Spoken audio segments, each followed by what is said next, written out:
మహబూబాబాద్ జిల్లా మున్సిపాలిటీ ఎన్నికల్లో కోవట్టలతోనే ఓడిపోయామని కాంగ్రెస్ సీనియర్ నేత పొనుగాటి సోమేశ్వరరావు అన్నారు. ఇక కాంగ్రెస్ పార్టీలో ఉంటూ కాంగ్రెస్ పార్టీ అభ్యర్థులను సర్పంచ్ ఎన్నికల్లో మున్సిపల్ ఎన్నికలను ఓడించారని ఆరోపించారు.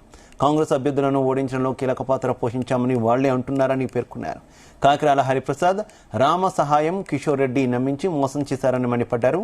పార్టీకి వ్యతిరేకంగా పనిచేసిన ఇద్దరిని సస్పెండ్ చేయాలని డిమాండ్ చేశారు.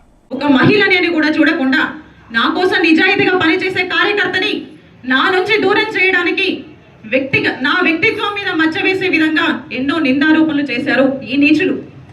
మరి ఈ దుర్మార్గులు కన్న తల్లి లాంటి కాంగ్రెస్ పార్టీని నాశనం చేయడానికి ప్రతిపక్ష పార్టీకి కొమ్ముగాస్తున్నారు. మాకు జరిగిన ఈ నష్టం భవిష్యత్తులో జరగబోయే పరిషత్ ఎన్నికల్లో జరగొద్దు అంటే, కాంగ్రెస్ పార్టీ ఎక్కువ సంఖ్యలో ఎంపీటీసీ జెడ్పీటీసీ స్థానాలను గెలవాలి అంటే తక్షణమే వీరిని కాంగ్రెస్ పార్టీ నుంచి బహిష్కరించాలి. అదే మా ప్రధాన డిమాండ్. సర్పంచ్ ఎవరండి? టీఆర్ఎస్ గ్రామ శాఖ అధ్యక్షులు. వీళ్ళు ఏం చెప్పుకుంటారు? మేము గెలిపించుకున్నాం, మా క్యాండిడేట్ రెబల్ క్యాండిడేట్ అని.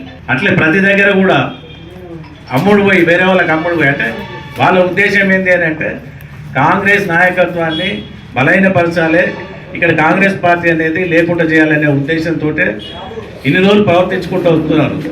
మేము ఓపిక పట్టినాం ఇన్ని రోజులు. ఎన్ని రకాలు కూడా పార్టీలను అంతర్గత సమస్య ఏది దీన్ని పరిష్కరించుకోవాలని అనుకున్నాం, కానీ అది సాధ్యపడతలేదు.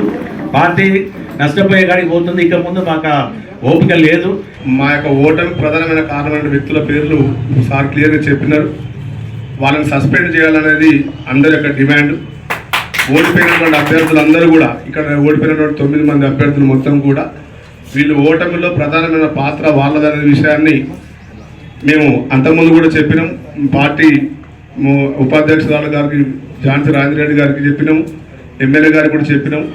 ఈ విషయాన్ని మేడం గారు మన టీపీసీ అధ్యక్షుల దృష్టి కూడా తీసుకెళ్లాల్సిన అవసరం ఉంది. ఎందుకంటే మాకు ప్రత్యర్థిని ఎదుర్కోవడం చాలా ఈజీ, కానీ మా పార్టీలో ఉండి మా ఎమ్మటి ఏం జరుగుతుందో మాకు తెలియకుండా మేము ఓడిపోయేంత వరకు, ఓడిపోయిన తర్వాత మాకు విషయం క్లియర్గా అర్థమైంది.